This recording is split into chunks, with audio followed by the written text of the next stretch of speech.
Assalomu alaykum hurmatli o'quvchilar. Sizlar bilan 7-sinf O'zbekiston tarixi darsligining 28-29 ya'ni g'aznaviylar mavzusini ko'rib chiqamiz. Tayyor bo'lsangiz, demak boshladik. Xo'p, sizlar bilan Somoniylar mavzusini o'tdik. Somoniylarning bevosita davomi hisoblanadi bu mavzu.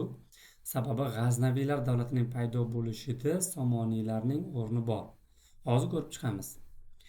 Xo'p, demak endi o'sha Somoniylar davrida bir og'ir vaziyat paydo bo'lgan paytida davlatda turk hojiblaridan iborat saroy qo'shinining obro'yi baland edi.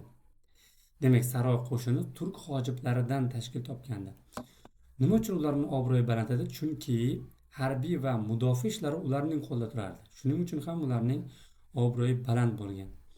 Endi xo'p, iqtidorli sarkardalarga Hojib ul Hijob yoki Hojib ul Buzruk kabi unvonlar berilgan. Mana bizda mayor, leytenant, kapitan, xullas mana shunaqa unvonlar bor-ku.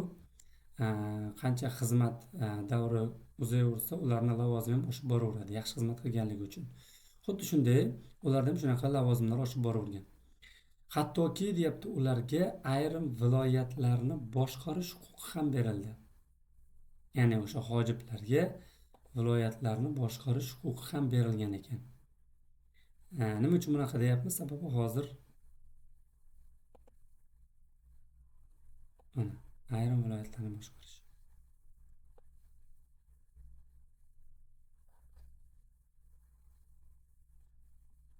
Ishlamay qoldi.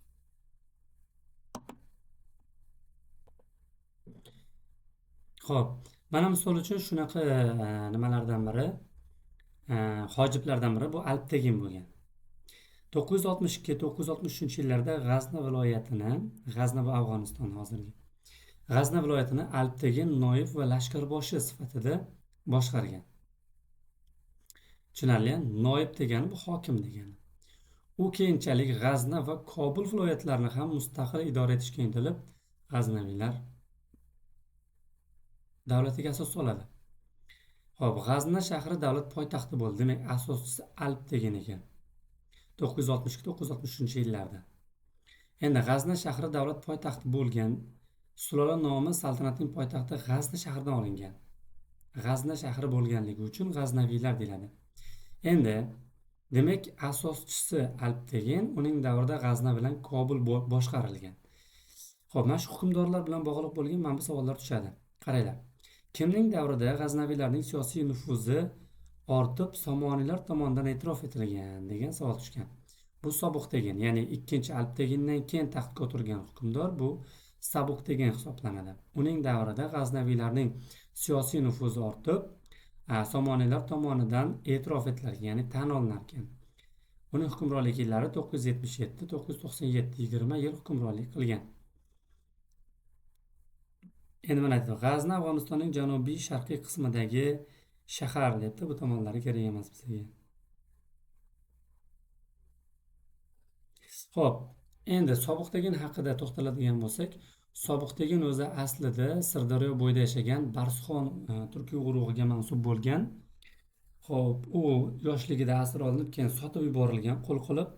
Somoniylarning turkiy qo'shini boshlig'i bo'lgan boya aytganimizdek Alptegin uni sotib oladi va o'zini o'g'lidek ko'radi. Xo'p, keyinchalik Sobiqtegin G'azni uning atroflarida Somoniylar noibi sifatida boshqaradi, deyapti buni. Ya'ni aslini olganda Sobiqtegin Alpteginning haqiqiy o'g'li emas, balki sotib olingan quli bo'lgan, lekin o'zini o'g'lidek ko'rgan uni. Xo'p, Sobiqtegin rasmiy noib bo'lsa-da, aslida o'zini mustaqil hokim deb tuta boshlaydi, deyapti. Demak, Alptegin davrida u noib sifatida boshqaradi, ya'ni Somoniylarga bo'ysungan holda boshqarsa, Sobiqtegin esa nomigagina bo'ysunsa-da, lekin amalda mustaqil boshqargan ekan davlatni. Tushunarli? Qayerga o'tib ketdik?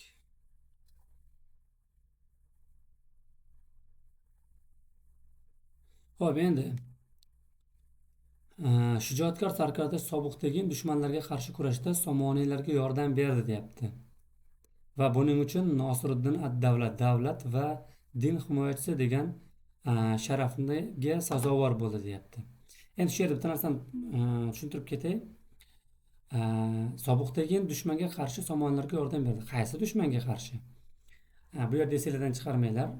Qoraxoniylar Somoniylar hududiga bostirib kelgan paytida Somoniy hukmdor Qoraxoniylarga qarshi kurashish uchun Sobiqtegindan yordam so'rab murojaat qiladi.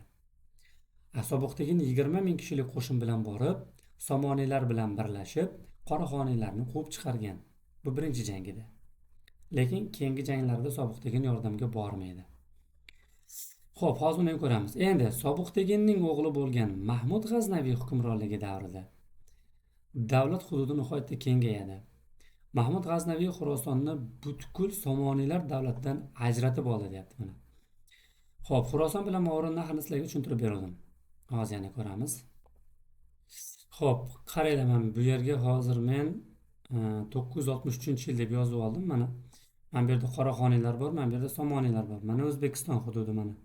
O'zbekiston hududi Somoniylarga kiryapti. Endi buni yaqinlashtiramiz hozir mana. Xo'p, yaqinlashtirdik mana. Xo'sh, mana bu pastdan oqib o'tgan mana bu daryo Amudaryo, to'g'rimi? Mana bu yer mana Afg'oniston hududi, mana bu yerlar. Afg'oniston hududi ham Somoniylar davlat tarkibiga kiryapti. Mana. Endi mana bu Amudaryodan yuqoridagi mana bu qism Movaroun nahri. Mana bu tomon esa Xuroson deyilgan. Endi mana bu yerda G'azna bo'lgan. Mana hozir ko'ramiz. Yilini o'zgartirib ko'ramiz. 990 qilib ko'ramiz. O'zgarmadi.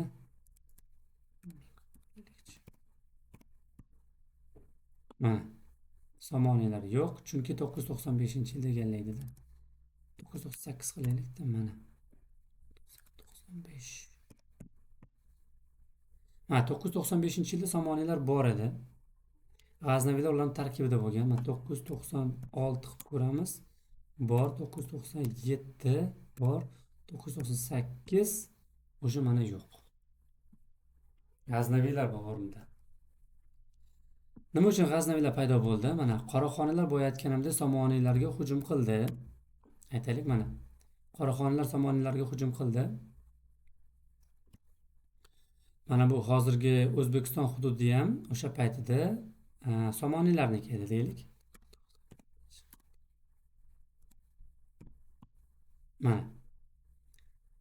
Hujum qildi. Mana bu yerlar hali Somoniylarniki edi. Shu payt Somoniy hukmdori bo'lgan Nuh ibn Mansur G'aznadagi noibi boyagi Sobiqtegindan yordam so'radi.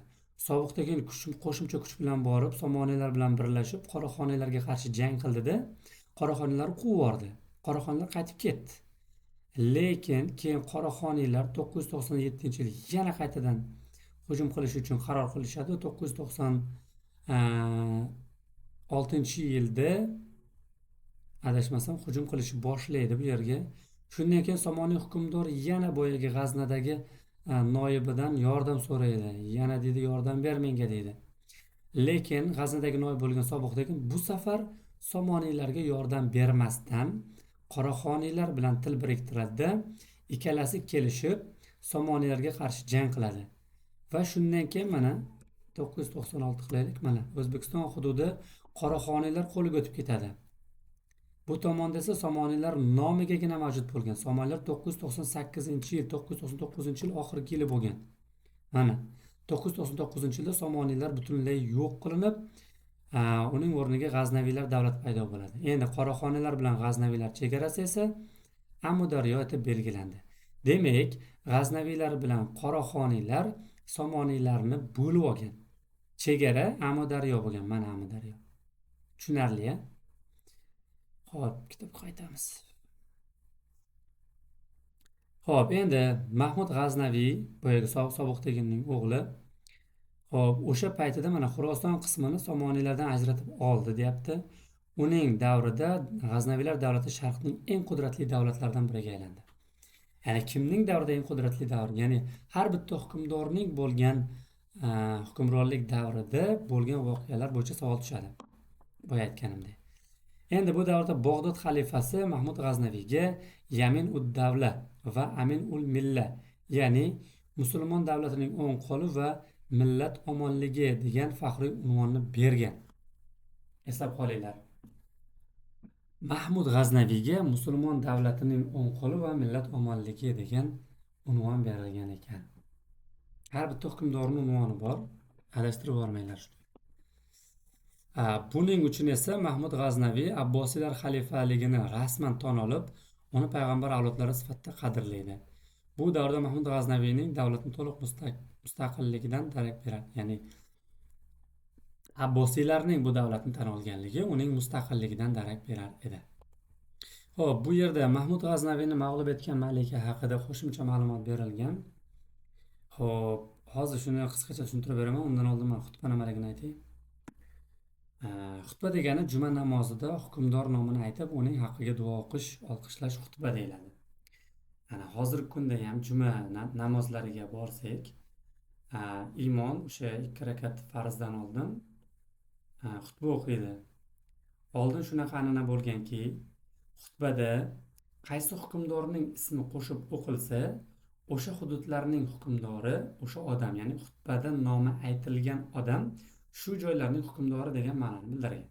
Masalan, Zahiriddin Muhammad Bobur ham Hindistonga borgan paytda u yerda xutbaga o'zini nomini qo'shib o'qittirdi degan joyi bor. Bu degani bundan keyin bu hududlarning hukmdori Zahiriddin Muhammad Bobur degan ma'noni bildiradi. Endi Mahmud G'aznaviyni mag'lub etgan malika haqida to'xtaladigan bo'lsak, xo'p, endi xo'sh, bu davrda Eronning Ray viloyatida Majdiddin Davlo degan kishi bo'lgan. U hali voyaga yetmaganligi uchun Ray viloyatini uning onasi Saida xotin boshqarardi. Chunki uning eri o'lib ketgandi.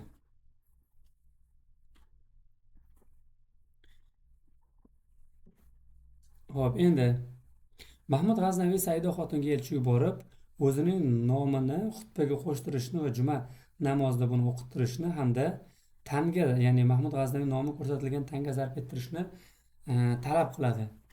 Malika esa bunga ko'nmaydi. Natijada hukmdor aytadiki, unday bo'lsa G'azni qo'shni yetib boradi va sizlar bilan jang qiladi deydi, qirib tashlaydi sizlarni deydi. Shunda Saida xotin juda bir aqlli odam bo'lgan, ayol bo'lgan. Zo'r yo'l tutgan, haqiqatdan qoyil qolish kerak. Nima yo'l tutgan? U Sulton Mahmudga shuni aytingki, mening erim Faxriddin Davlo, ya'ni mana Majdiddin Davloni otasi bu. Tirikligida sultonning Rayga hujum qilishi mumkinligidan har vaqt xavotirda edi. Ya'ni u qo'rqardi, qachondir Mahmud G'aznaviy bizga hujum qilib qolmasin deb. Negaki Sulton Mahmud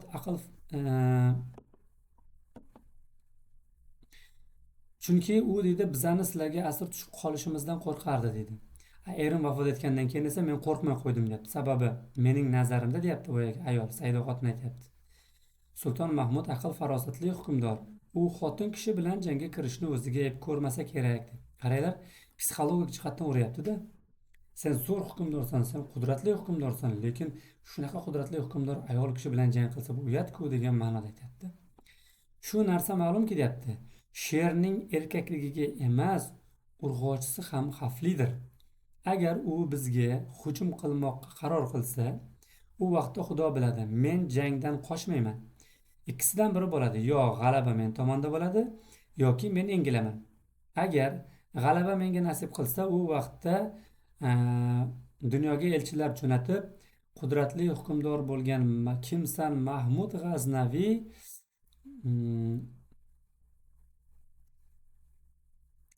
ayol kishidan mag'lubiyatga uchradi deb aytaman dedi. Agar Mahmud G'aznaviy yengan taqdirda ham shunday qudratli hukmdor ayol kishini yengib o'tiribdi degan malomatga qolib ketadi. Ya'ni u qilsa ham, bu qilsa ham baribir tarixda Mahmud G'aznaviy uchun yaxshi gap yozilmaydi degan ma'noda Mahmud G'aznaviyga xat yuboradi.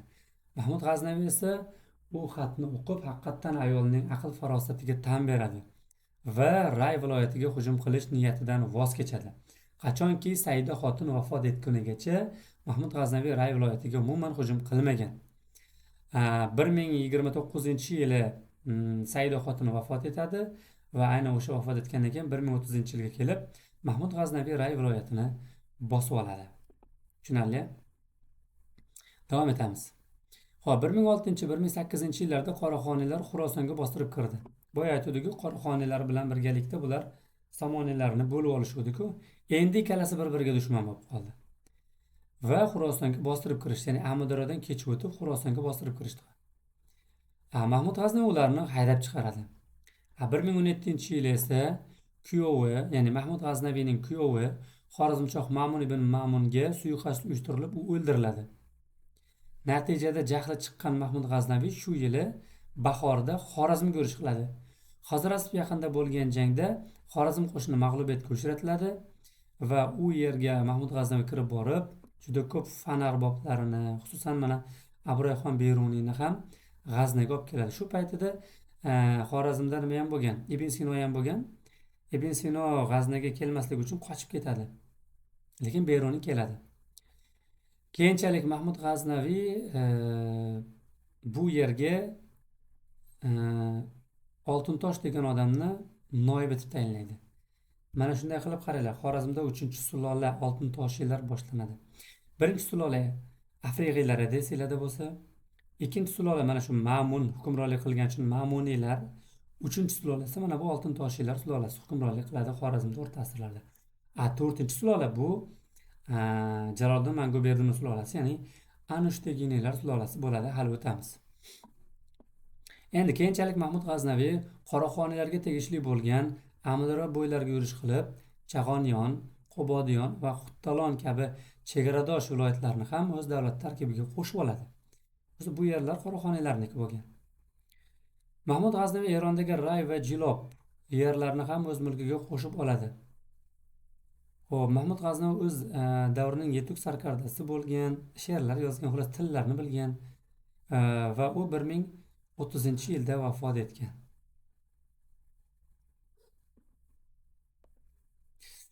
Boy mana Saida xotin 29 yilda o'lganligi, 1029-yil hukmronligi o'tkazadi deyapti. Bu haqida Akbar Zamonov o'zining O'rta asr tarixiy shaxslari hayotining ayrim noma'lum sahifalari kitobida ma'lumot beradi. Shu joyga ham e'tibor beramiz. Xo'sh. Endi G'aznaviylar hukmronligi davrida ilmiy hayot qanaqa bo'lgan? Shu haqida to'xtalib o'tamiz. Mahmud G'aznaviy Hindiston va boshqa yurtlardan olib kelingan o'ljalar deyapti mana. Mahmud G'aznaviy Hindistonning shimoliy qismiga 17 marta hujum qilgan. Bosib olish uchun emas, talash uchun. Chunki Hindistonda nihoyatda boyliklar ko'p edi bu paytda. Masalan, o'sha olib kelingan nimalarni qurilish ishlariga sarfladi deyapti o'ljalarni. Masalan, G'aznadagi ilk davlat madrasasini ochgan va unga noyob qo'lyozmalarni to'plagan. Demak, bu ham o'sha Hindistondan olib kelingan boyliklar hisobiga ochilgan. Bundan tashqari masjid qurdirgan, suv to'g'oni qurdirgan va hokazo. Natijada G'azna shahri bir go'zal, bir obod shaharga aylangan. Abroyxon Beruniy G'azna haqida ma'lumot berganda bu shahar hashamatli saroylar, madrasa va bozorlar ko'pligini qayd etadi deyapti. Qaysi shaharda saroy, madrasa, bozorlar ko'p? Beruniyning bergan ma'lumotlarga ko'ra, demak, G'azna shahrida ekan. Shu joyga qaraysiz. Sulton Balx va Nishopurda ham bir qator qurilish ishlarini amalga oshirdi deyapti. Shuningdek, sulton ilm-fan va madaniyat arboblariga homiylik qildi. O'zi ham turkiy, arab va fors tillarini bilgan. Turk, arab va fors tillarini. Eski kitobda Pahlaviy tilini ham biladi deb yozgandi, lekin yangi kitobda faqat turkiy va arab fors tillarini biladi deyapti.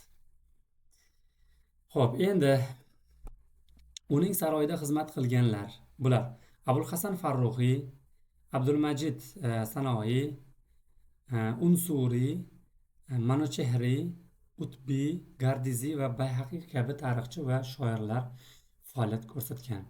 Beruniyning eng sara asarlari G'aznada yozilgan. Xo'p, Beruniy Mahmud G'aznaviy vafotidan keyin, ya'ni 1030-yildan keyin to umrining oxirigacha G'aznada yashagan. 1048-yilda vafot etadi Beruniy. Mahmud G'aznaviy otasi Sobuqdagin yozib qoldirgan ma'naviy ulug'vorlik bamisoli alanga va shamol. Bularning harakat va parvoz xususiyati bor.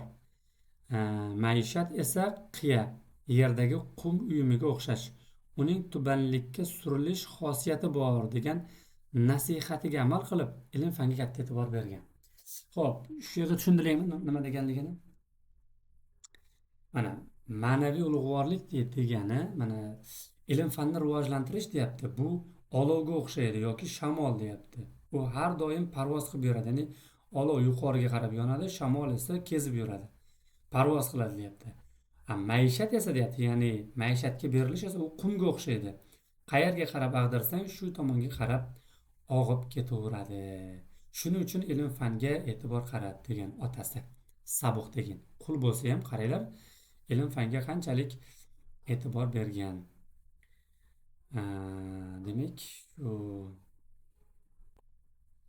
Xo'p, endi Mahmud G'aznaviy Ibn Sinoni ham o'z saroyiga olib kelishga harakat qilgan, lekin Ma'mun saroyida ishlagan bo'lsa-da, Ibn Sino bu talabni rad etgan.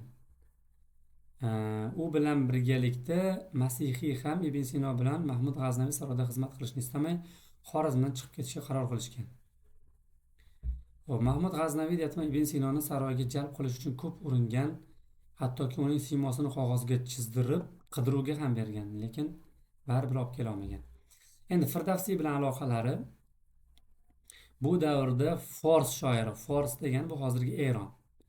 Abul Qosim ismli mashhur shoir bo'lgan. Unga Mahmud G'aznaviy Firdavsiy degan taxallus bergan. Xo'p, u bilan yaxshi munosabatda bo'lgan Mahmud G'aznaviy. Keyin bir kuni o'sha shoir ijodi uchun hukmdor menga yetarlicha haq to'lamayapti deb ro'ka chiqiladi. Va hukmdor bu gapni eshitib unga 60,000 kumush dirham sovg'a qilganda, qaranglar. 60,000 kumush dirham. Lekin Firdavsiy buni nima deydi endi, manmansirashmi yoki nazariga olmaslikmi, shunaqa ma'noda o'sha sulton bergan shuncha pulni oddiy aholiga tarqatib berib yuboradi, menga kerak emas uni puli deb. Buni eshitgan hukmdor qattiq g'azablanadi va uni o'limga hukm qiladi. Lekin keyinchalik ko'ngli yumshab, uni shahardan chiqib ketishga ruxsat beradi. Firdavsiyning Turkiya xalqlar borasidagi ba'zi salbiy qarashlari ham sultonga maqbul bo'lmagan deyapti mana. Demak, uning chunki u Forsiy-ku, turkiy emas-da. Turkiy xalqlar haqida ba'zi bir salbiy fikrlar bo'lgan ekan. Shoir Tusga yo'ladi. Tus degani bu Erondagi viloyatlardan birining nomi. Firdavsiy saldan keyin sultonni hajv tig'iga olgan baytlar yoza boshladi. Hajv degani kulgu. Ya'ni hukmdorning ustidan kulgan she'rlarni yozishni boshlaydi. Xo'p, endi bu yerda boshqaruv sohasiga to'xtaladigan bo'lsak, qaranglar, boshqaruv tizimi dargoh va devonga bo'lingan. Hamma turkiy davlatlarda shunaqa, dargoh va devonga bo'linadi. Somoniylarda ham o'tdik. Dargohda oliy hukmdor faoliyat ko'rsatgan. Mana qaranglar, G'aznaviylar davrida hojiblik xizmatining o'rni alohida e'tiborga loyiq. Nima uchun? Sababi G'aznaviylarga asos solgan odamni o'zi hojib edi, esinglarda bo'lsa. Shuning uchun ham hojiblik xizmatining o'rni beqiyos bo'lgan. Hojiblikning quyidagi shakllari bo'lgan. Birinchisi ulug' hojib, saroy hojibi, navbatchi hojib, hojib jamoador. Ulug' hojib nafaqat hojiblar orasida, balki butun mamlakat hayotida katta mavqega ega bo'lgan. Shuning uchun ham u ulug' hojibda. Mahmud G'aznaviydan so'ng bevosita hokimiyat ishlarini qo'lga olgan ulug' hojib Ali Qarib ismli shaxs edi, deyapti mana. Ya'ni hukmdordan keyingi ikkinchi o'rinda turgan ekan. Rasmiy marosimlar, turli tadbirlarda ulug' hojib hukmdorga eng yaqin joyda turgan ekan. Shuningdek, janglarda ham unga eng salmoqli, ya'ni qo'shinning eng katta qismi unga ishonib topshirilgan ekan. Endi dargoh faoliyatida sipohdor degani bu saroy xizmatchisi ekan. Shuningdek, da'vatdor bor ekan. Da'vatdor degani oliy hukmdor hujjatlarini yurituvchi, ya'ni kotib. Pardador degani esa maxfiy ishlarni bajaruvchi. Martabador degani saroydagi o'rta amaldor ekan. Xazinachini bilamiz, jomoxona va farrosh bilamiz. Endi devonlar ijroiya idoralari bo'lib, o'sha davrda mamlakatda 5 ta devon nomi uchrar ekan. Somoniylarda 10 tamida, bularda 5 degan. Ular vazir devoni,